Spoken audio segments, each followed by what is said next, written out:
Hello and welcome back to the channel. In this video I'm going to talk about Brexit because of course Brexit is everybody's favourite topic. And specifically in this debate I'm going to be talking about feelings and emotions. And of course I can imagine people's hearts sinking at this particular point. And I can also imagine what some of the regulars on the channel will be saying. They'll be saying that Brexit is a total disaster. The economic data is abundantly clear on this. Brexit has caused severe hardship to the UK, and it is plainly obvious to everybody that those who strongly promoted Brexit are completely and utterly unable to explain the benefits of Brexit. So in that context, what is the point of talking about emotions and feelings in relation to Brexit? Now, in some ways, they're right. The data is clear. But they're also wrong, because the problem is people don't win arguments necessarily on the basis of logic. And so this is perhaps one of the biggest problems in the UK when it comes to the current Brexit debate, is that the arguments aren't necessarily about logic, even though logic and data and all that sort of stuff have been thrown around. The argument can come down to feelings. So in this video, I'm going to focus on that specific bit. And unlike Prince Harry, I will not be talking about my own feelings or revealing some deeply personal and, quite frankly, far too much detail that anyone really wants in the context of this debate. So without further ado, let's talk about Brexit again. And let's try not to get too emotional. So I am going to begin this by saying the quiet bits out loud. These are the things that people might think and believe, but they won't say publicly. They won't be using these sort of comments, these arguments in public debates. And having said that, I think it's important to acknowledge what people are really thinking, even if they're not saying it. Because that is important in terms of understanding how things can potentially move on. So let's start with the Remainer side. Remainer, Rejoiner, whatever the name is. Those who were anti-Brexit from the very beginning and still remain anti-Brexit today, shall we say. What is perhaps their inner monologue saying? Well, let's take a punt at this. Let's imagine they are saying Brexiteers are thick, bigoted, stupid idiots who have completely and utterly destroyed the country by their idiotic decision and their constant support for those not worthy who do not deserve that support. Let's go a little bit further and imagine that those same people say, if anyone still believes in Brexit today, despite all the evidence detailing what a disaster it is, then there is nothing for it. I can only despise those people for being so dogmatically stupid. Now, I'm sure you're never going to get, not too many anyway, Remainers saying those sorts of things. But are they thinking it? Let's imagine it. Sure, if you are a Remainer, surely you feel that little bit of that feeling of frustration, of anger, and perhaps even contempt for those who still do support Brexit. And acknowledge that, because even if you never say it, but just think it, it still comes out. And this is the thing people perhaps sometimes forget, is that there is a subconscious, and that subconscious body language is still there communicating. Even the person occupying that body does not necessarily realize it. So let's flip this the other way.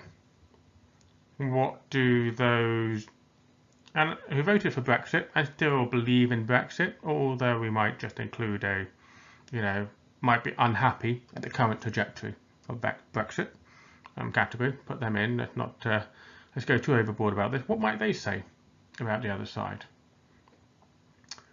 Well, I can imagine that they probably think that Remainers are uppity, sanctimonious gits who are extremely patronising and think they are thick and completely demean their arguments and their beliefs in what they voted for.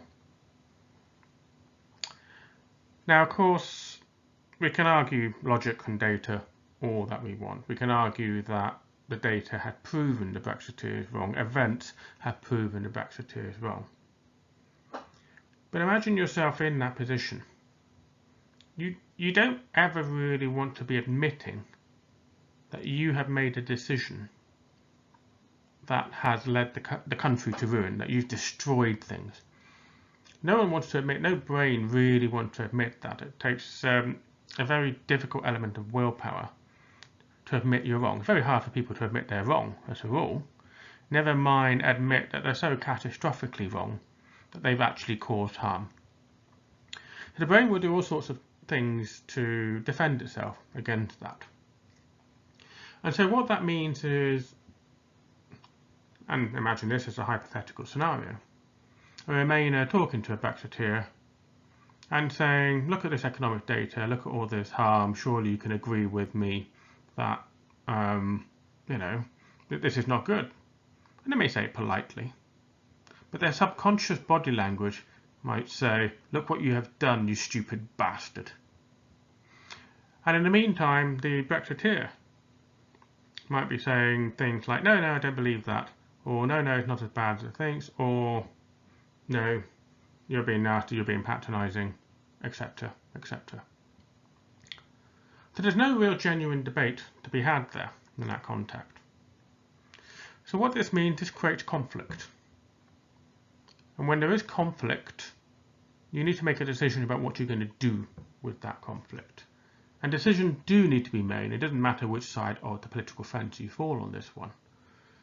Because in this slide, I'll leave one final point. Whatever the outcome of Brexit, however the country goes forward, you still need to live next door to these people. You still need to go to work with them. You still need them to vote in future general elections, future local elections, future referendums. So perpetuating this conflict ultimately is harmful to your political position as well as to the country at large. So if the country is ever to move on from this appalling, horrible state of affairs, then we need to find a way to resolve the conflict. And that is as plainly and as simply as I can put it where the Brexit debate is at in the UK right now. Now, of course, this would not be a negotiation channel if I did not try to apply some negotiation principles as part of it. So here it is. Conflict in negotiation, in my experience, pretty much usually comes down to two things. Now, forget about personality clashes, obnoxious people, and so on and so forth, which of course, these are things that can create conflict, but this is not relevant specifically to negotiation. I mean, for example, if you're talking with someone who you consider to be a racist, misogynist bigot, then you're not going to like them regardless. And you don't have to have voted for or against Brexit to hold that particular opinion. But the point is that when in any kind of conflict scenario, particularly in a negotiation, two things usually can occur to create that conflict. Or both can happen, or either or can happen. The first one is a misunderstanding.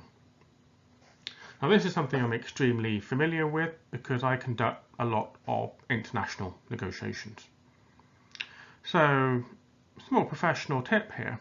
You can be sitting in a meeting room with British, Irish, Scottish, Australian, New Zealand, American, Canadian. You could all be speaking the same language. Well, we're part of that for the Scots and the Irish, of course. But you could all be speaking the same language, and that doesn't mean it shields you from having misunderstandings. And of course, if you're speaking to someone where English is their second language, then the odds of a misunderstanding occurs is that much higher. If you speak to someone who comes from the exact same region as you, speaks English in the same way as you do, there is still plenty of scope for misunderstandings. So whenever a conflict ever arises in any kind of negotiation, the absolute first thing you should always do is check for any misunderstandings. So ask the other person to clarify their position, to explain things a little bit better or using different words. And quite often, this can prevent conflicts from occurring because suddenly what you thought was happening isn't. You've cleared that up, shall we say. So that is always the first thing you do when any conflict arises. Clarify, did the person mean what they say? Did you hear what they actually meant? And it's very important to do that. And the problem is when a conflict arises, many people have an initial emotional reaction to any conflict. People don't like conflict, so they tend to have a strong adverse reaction to it. And what that means is they forget or overlook to slow things down and to clarify things to make sure there's no misunderstandings. So that's always the first step. And to be honest, that is generally helpful in all walks of life, including when speaking to a partner, when you think they may have said something that you disagree with. Now, the second type of conflict that is more common in negotiation, well, just as common I should say, but is more specific and more the whole point of a negotiation, is about alignment. Now, the whole point of a negotiation or a professional negotiator like me is basically conflict management. And the way I do conflict management is all about understanding how much my position, the position of my side, aligns or does not align with the detailed positions of the other side. So I'm going to expand upon this for a bit. Now, conflict resolution is a very complicated topic, but I've simplified this into 5 steps, which I hope will be helpful to people. So it's a bit of an over simple model, but I hope it sticks and it's effective, and sometimes simple is the best. At the end of the day, to resolve a conflict, you've got to really understand the conflict. I know it seems common sense to say that, but it's very surprising how often people fail to do that.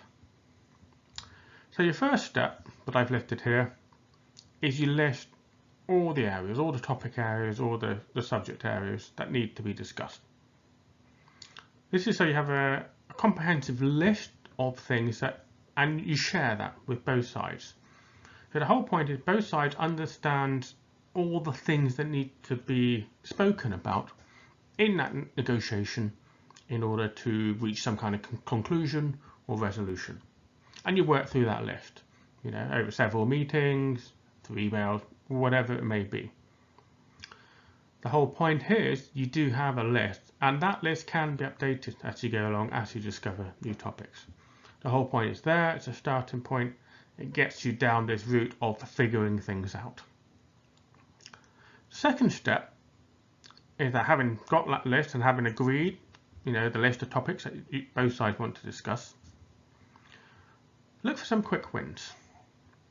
And the quick wins are to establish what it is both sides can actually agree on. Because there'll be a whole bunch of stuff that isn't particularly controversial. So start with them. Clarify understandings and say, well, we think X, do you agree? And if they are, then put a big tick in the box on that list, move on to the next subject.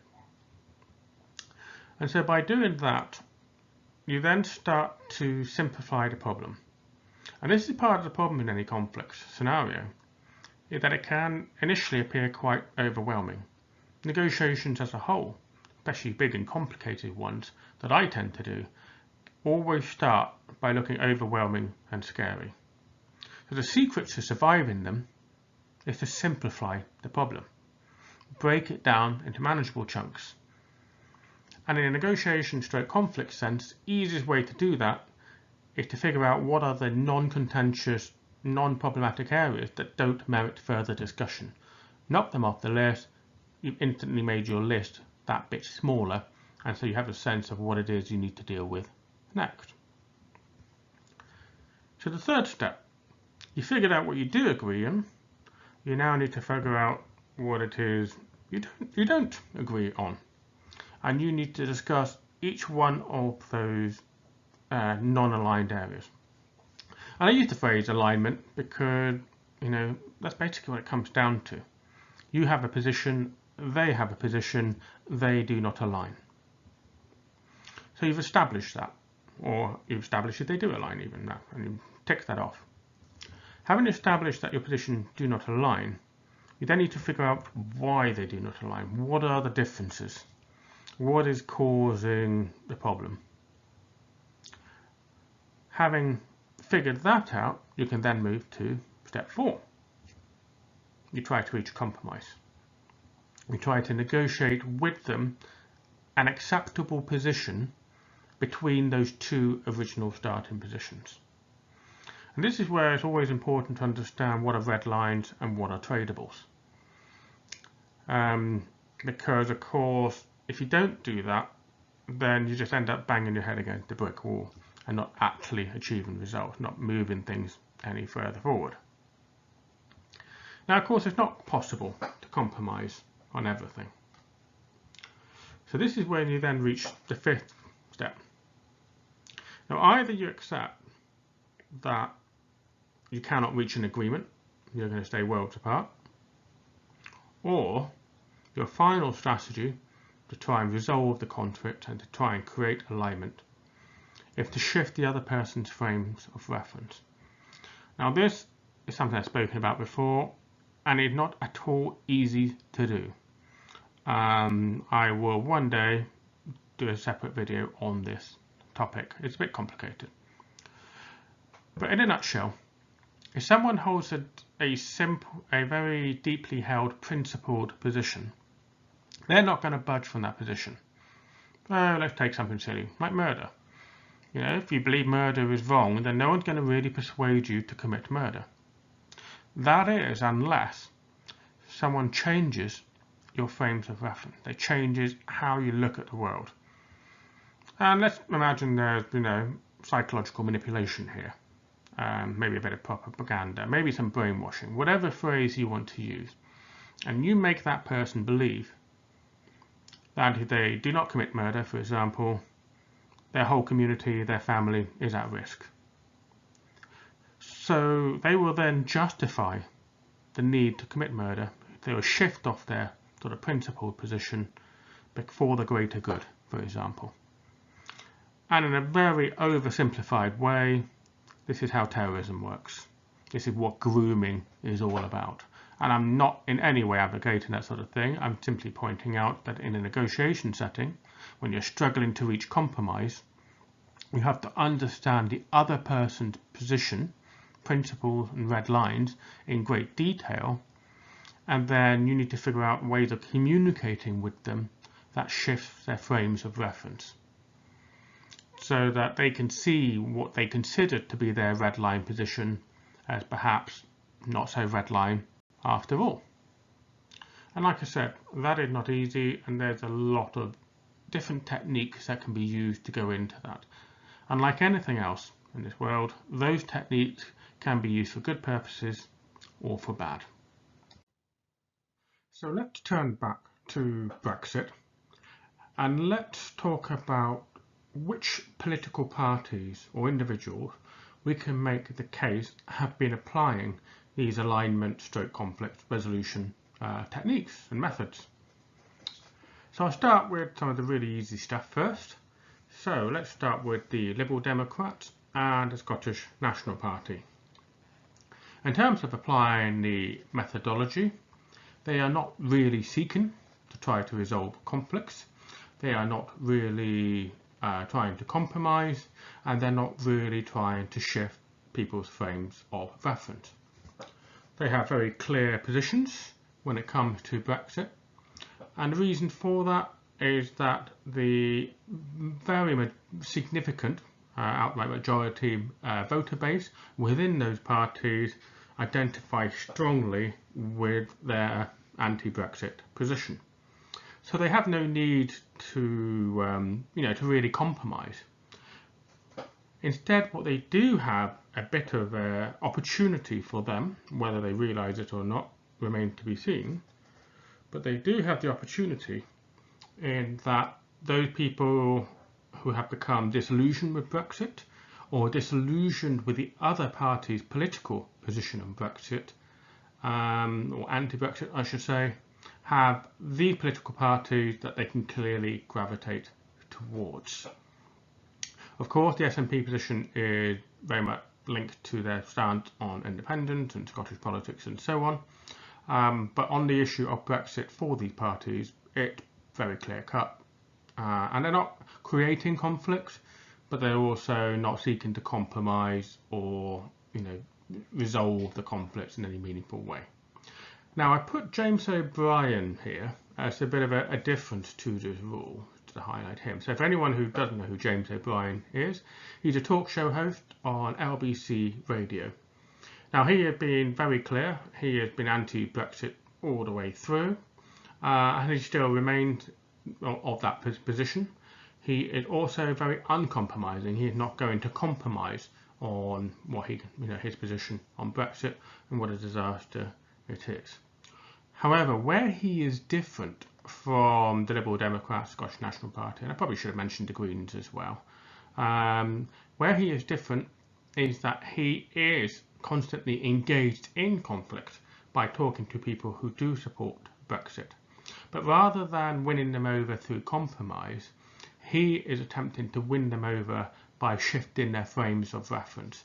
That is the technique that he tries to use in his show to persuade people that Brexit and the Conservative Party are utter disaster and should not be trusted ever again type thing. So he's a bit different in that context, which is why I wanted to highlight him.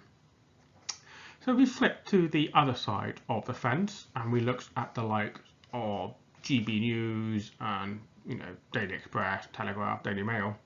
They are equally uncompromising, and they equally have a clear position that appeals to their voter base, or the people who support them, watch their shows, and so on and so forth. However, there's a slight difference between them and Liberal Democrats and SNP and those groupings, in that they are attempting to shift people's frames of reference. And they're arguably doing this through quite considerable levels of bias. How they present information, how they present the argument, and of course some people would throw in the word considerable misinformation. So I shall park that one for now.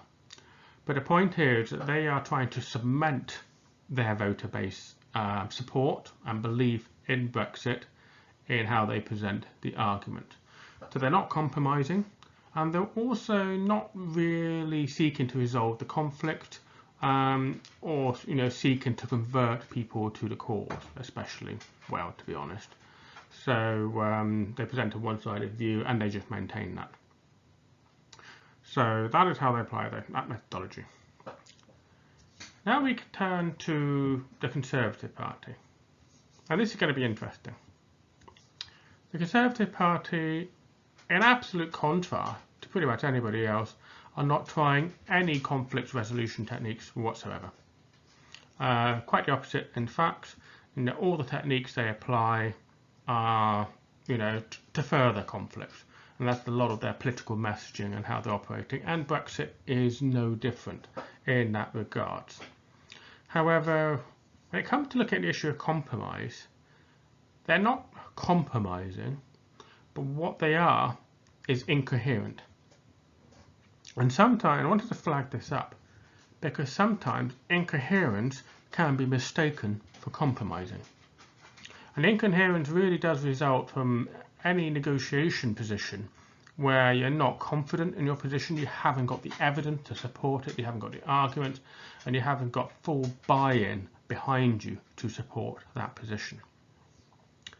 So what the Conservative Party are doing is they're trying to create alignment by creating extreme positions. And by not compromising and also by not being coherent, what they are actually doing, they are creating alignment, just not in the direction that they were hoping.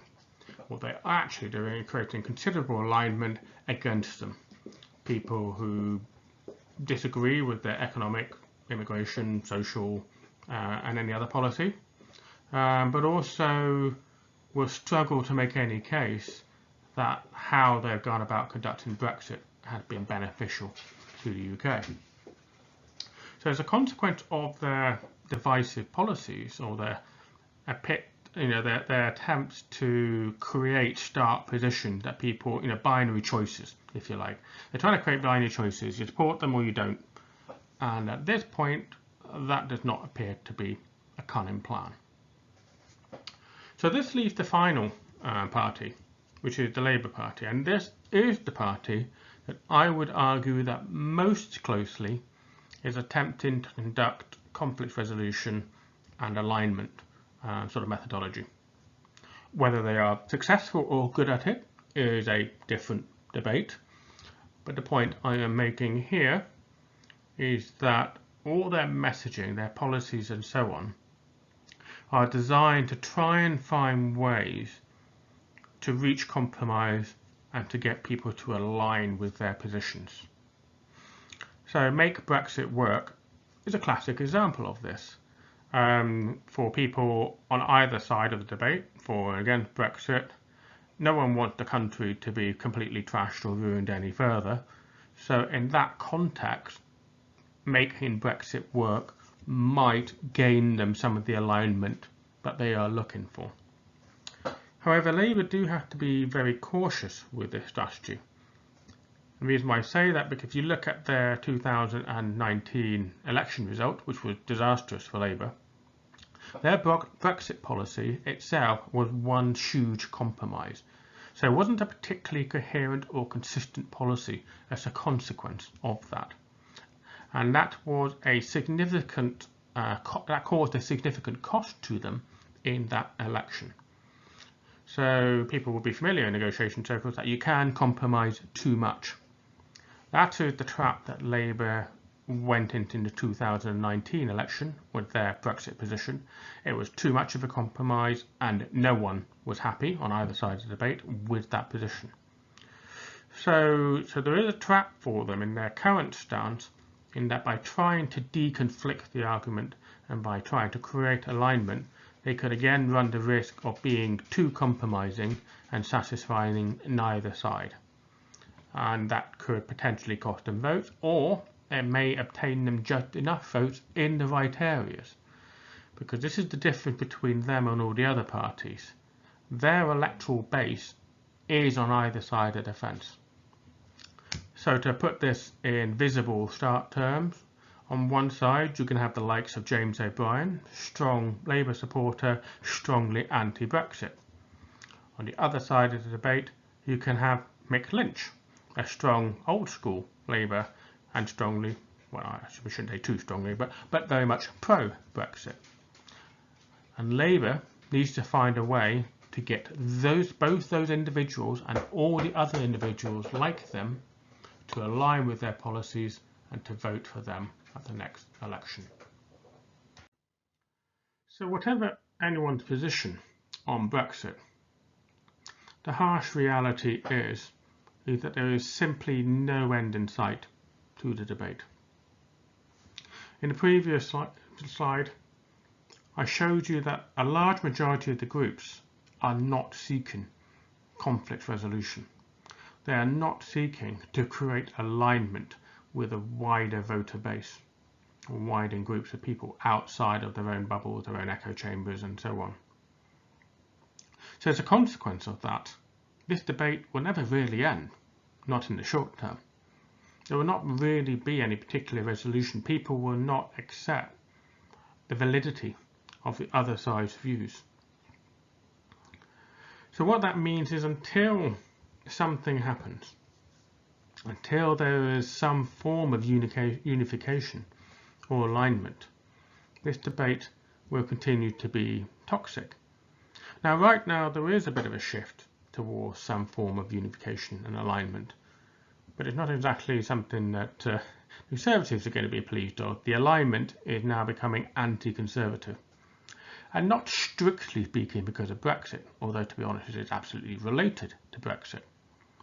This is all about the economy, the NHS, the treatment of the public sector.